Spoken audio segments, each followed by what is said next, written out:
cha-cha-cha. No, I can't. But yeah, running for 26 miles, it hurts a lot, and things can get really hairy.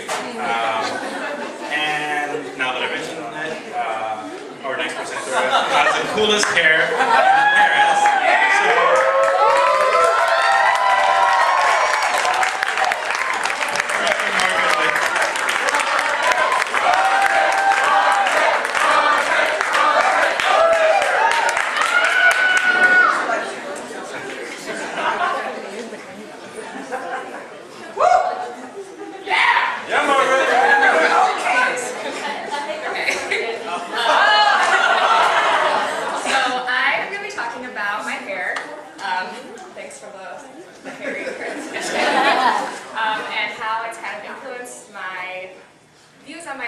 throughout my life.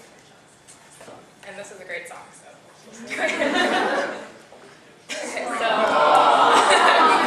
So I'm biracial, which means my skin is ambiguously brown, but my hair is distinctly black. It's something I really love about myself, but I haven't always felt that way. It's kind of been something I've struggled with throughout my life. My dad is white and my mom is black. And I grew up in a primarily white town and went to a primarily white school. And my hair was something that really separated me from my peers. It was like clearly very different than the other kids. And so it was something that kind of made me feel different a lot of the time. Okay. So every week my mom would straighten my hair. We would wash it in the sink. We'd blow dry it, and then she would hot comb it. So literally like heating a metal comb on the stove. She would straighten it.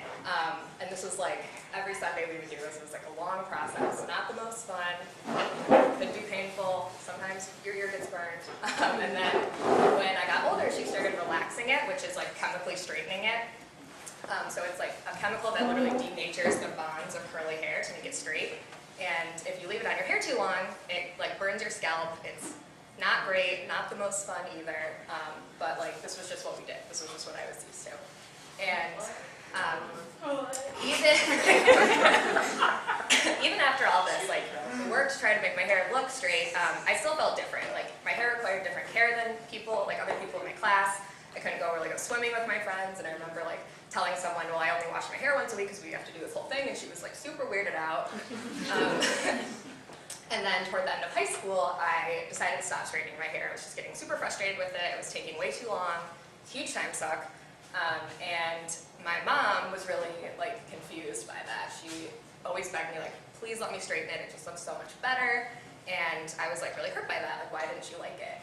And my grandma felt the same way. So we went to go visit them in Alabama over Thanksgiving. And she told me like, oh, I booked you a salon appointment. And I was like, oh, thanks. And then she's like, it's to get a relaxer. And so she like didn't really understand why. I was like, okay, no, thank you. I'm not doing that. When I started college, I really started to think about my own identity. I never really been around a lot of women of color before, and so being able to talk with them kind of showed me that we had a lot of shared experiences and like shared struggles with our own identity. And I started to think that maybe I was striving to reach a standard that I just wasn't meant to reach. Our society really normalizes a white standard of beauty. So that's European features, white skin, straight hair. And that like doesn't really apply to a large portion of the population. Growing up, like even my black Barbie had straight hair. In magazines, I didn't see like curly hair tips. All the covers of Teen Vogue and 17 were blonde, white. I didn't really have a lot of representation in movies. There weren't a lot of young black women, especially young black women, embracing natural hair. And because I was in this like white environment, I didn't really have anything else to look at. This is a dumb picture. I went to a career event, and they were kind of giving like women tips on how to interview, and they recommended that we wear our hair in a simple straight style. And I was really like taken aback by that because that just didn't apply to me. And so I realized that like this whiteness is like very all-consuming. But it made me very reflective on why my mom really wanted me to straighten her hair. This is her. She was studying computer engineering in the 80s. She was like one of very few black women in her program, and so in order to be taken seriously, she needed to straighten her hair, and like natural hair just wasn't an option for her. She like wanted to fit in. It also made me reflective of my skin and the fact that I'm biracial, so I'm lighter skinned. Colorism is a huge thing, and that was like another challenge that my mom had going for her because she's darker than me. That was just like another hurdle that she had to jump over. So it like really made me think about my own identity.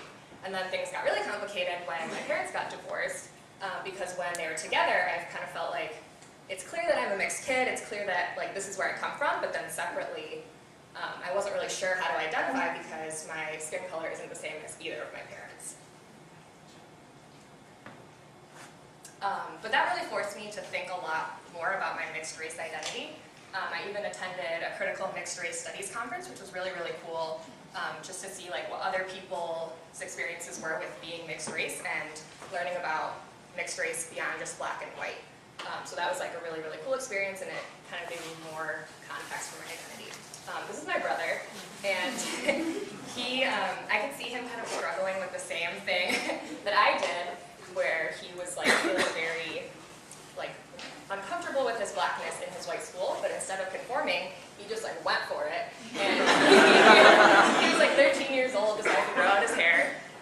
He's since cut it, but I was really, really proud of him for being able to like have that confidence so early in life. He's like the greatest kid. He's the best. But I was really proud of him for like going through that struggle and just like doing it. So since then, I try to be very deliberate in the way that I live my life and the way that I view my identity. I like to really be thoughtful about how I show up in spaces, how I'm perceived, and kind of just thinking a lot about how my hair has really shaped the way that I view myself. Yeah, so deliberate is like a word that I like.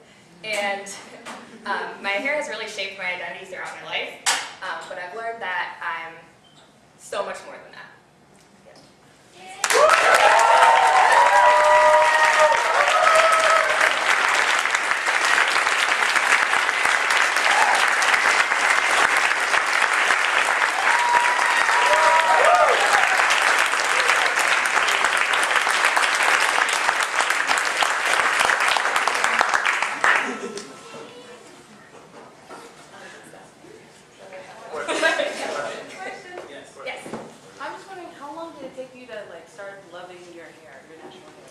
Still a work in progress. Hi. Thank you so much for that presentation. I was wondering, so you mentioned how the magazines and TV and all of that sort of enforces this domination of whiteness and white beauty standards. And I was just wondering if you have ideas on how also white-dominated institutions like our university also kind of reinforce that idea in some way, or, you know, is that a thing at all? Yeah, I mean, I think definitely, and I think that's kind of why like diversity recruiting is so important, especially like, for the people here. We're a part of this institution, and so it's really important for us to use like the power that that gives us to reach out to people that, like the populations that don't normally come to the University of Chicago. Have you had like little kids ask you for like tips on your hair grooming? No.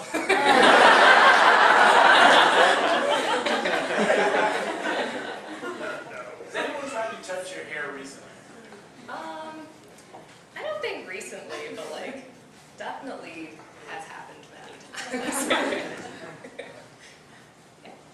I have a question about your mother. I just wanted to know, if you've been able to make any progress recently, just trying to like allow her humanity, like just getting her to like understand, like yes, you've been subjected to these like beauty standards, but like also trying to get her to like love herself and appreciate her hair.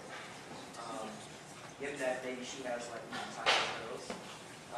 Like, have you been able to like make any progress having those kinds of conversations? And if so, why? I'm asking because I'm thinking of my own. Okay. Yeah, I think the fact that like every time she would be like straighten your hair and I just said no, she just kind of like got used to it, and so now she's like very cool with it. She still is, she just likes to, I think for her, like doing my hair was a big bonding experience, so it was, she's always like, can I just wash your hair like even now when I come home? And I'm always like, no.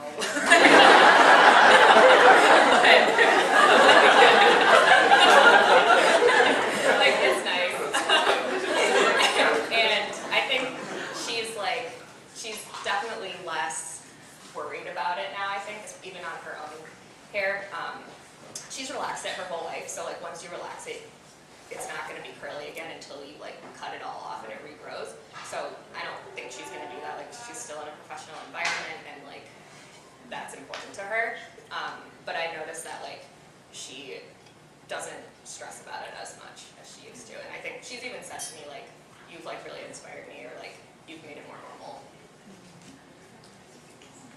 Yes. Have you had any discouraging experiences in the like when you were working or in a professional setting, and how did you overcome that? Honestly, Because of your hair, of course. no, I don't think so. I think like some of that has to do with the fact that I'm lighter, though. It's kind of like this acceptable level of ethnicness, like, and it's like I think people are cool with that. But I've also had like pretty supportive work environments. Like my former manager was really, really great, and she was like very aware of a lot of social identity things. So that's just like been my experience. I know you talked about representation. I was wondering if you've seen it, what you think of the hair in Black Panther. It was awesome.